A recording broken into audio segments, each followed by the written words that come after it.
दोस्तों चीनी mobile Xiaomi, Oppo, Realme, Vivo, one plus, Poco और पता नहीं कितने कितने ब्रांड आज भारत में चाइना की कंपनियों के आ गए हैं। दोस्तों चाइना के मोबाइल बनाने वाले करीब 50 से भी ज्यादा ब्रांड आज भारत की 60 से भी ज्यादा मार्केट पर कब्जा बनाए हुए हैं और ये चीनी कंपनियों के मोबाइल फोन सालाना 12 करोड़ से 15 करोड़ के बीच में अपने स्मार्टफोन भारत में, अकेले भारत में बेच देते हैं। और तो और भारत की सबसे बड़ी जो मोबाइल बेचने वाली कंपनी है वो भी चाइनीज है और इस कंपनी का नाम है शाओमी। और ये शाओमी कंपनी एक साल में $5 बिलियन से भी ज्यादा की रकम कमाकर अपने देश चाइना में ले जाती है। लेकिन दोस्तों इतनी भारी भरकम रकम के साथ बहुत बड़ा रेवेन्यू चाइना की कंपनियां अपने देश में ले जाती हैं और भारत के करीब 60% से ज्यादा मार्केट पर इन चीनी कंपनियों का कब्जा है। लेकिन दोस्तों आप कहेंगे कि माइक्रोमैक्स, लावा, कार्बन, इंटेक्स, जियो जैसे भारत की निर्माता कंपनियां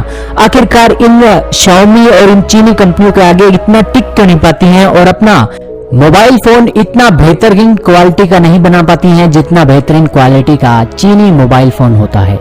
हालांकि दोस्तों इसी के चलते अब भारत सरकार ने बड़ा ऐलान कर दिया है और इसी के साथ चाइना की एप्स और चाइना के हार्डवेयर को चुनौती देने के लिए अब भारत की सरकार उतर आई है और भारत की सरकार अब जो इलेक्ट्रॉनिक्स मैन्युफैक्चरिंग का एक मार्केट है उस मार्केट में एंट्री करवाने जा रही है। और इसी के चलते हमारे देश के सूचना एवं प्रसारण मंत्री श्री रविशंकर प्रसाद जी का कहना है कि भारत में अब चीनी कंपनियों से भी बहुत ही बेहतरीन क्वालिटी के मोबाइल फोन अब भारत में बना करेंगे, क्योंकि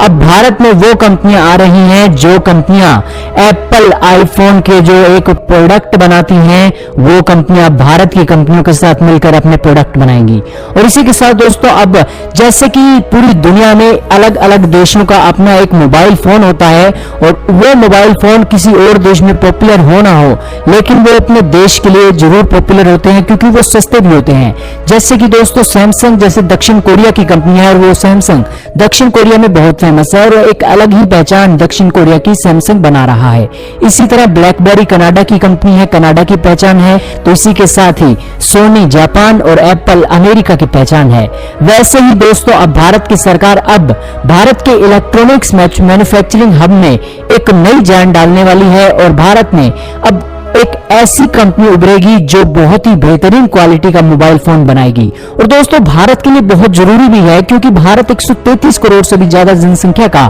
आज घर है और बहुत बड़ी जनसंख्या में हम अपना मोबाइल फोन जो खरीदते हैं वो बाहर की कंपनियों से खरीदकर बहुत सा धन बाहर की देशों की कंपनियों को भेज रहे हैं। और इसी के चलते भारत सरकार चाहती है कि अब जो बाहर की कंपनियां हैं उन कंपनियों को भारत की कंपनियों से एक डील करवाकर उन कंपनियों का एक बेहतरीन प्रोडक्ट भारत की मार्केट में लाया जाए और ये मार्केट में लाते ही जैसे ही भारत की प्रोडक्ट अच्छे और बिकने लगेंगे वैसे ही भारत की कंपनी का नाम भी बनेगा। हालांकि दोस्तों आज भारत की जनसंख्या ज्यादातर एक मीडियम रेंज का मोबाइल फोन लेना ही पसंद करती है और ज्यादातर 6,000 से लेकर 10,000 की रेंज में ही मोबाइल फोन ज्यादा बिकते हैं और इसी कारण से शाओमी ने अपनी पकड़ भारत की मार्केट में बना रखी है। और इसलिए भारत की सरकार चाहती है कि 6,000 से लेकर 10,000 की रेंज में एक बहुत ही बेहतरीन अच्छी क्वालिटी का मोबाइल फोन बना सके। इस क्वालिटी के लिए अब हम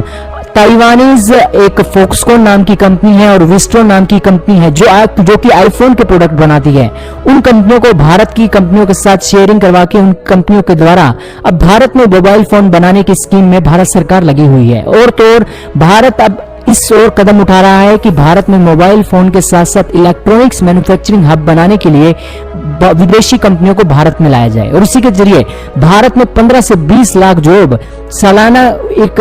कंडक्ट करने की और एक निर्माण करने की क्षमता पर सरकार काम कर रही है। और इतना ही नहीं, सरकार का कहना है कि हमारी जो इलेक्ट्रॉनिक्स मैन्युफैक्चरिंग की जो मार्केट है वो फिलहाल 10,000 करोड़ का रेवेन्यू इकट्ठा करती है और इस 10,000 करोड़ के रेवेन्यू को हम बढ़ाकर 8 लाख करोड़ के रेवेन्यू तक लेकर जाना चाहते हैं। और दोस्तों इसी के चलते भारत सरकार कदम उठा रही है और भारत में जो मोबाइल निर्माता कंपनियां हैं उनको भारत में लाने के लिए अब कोशिश भारत सरकार करने लगी है।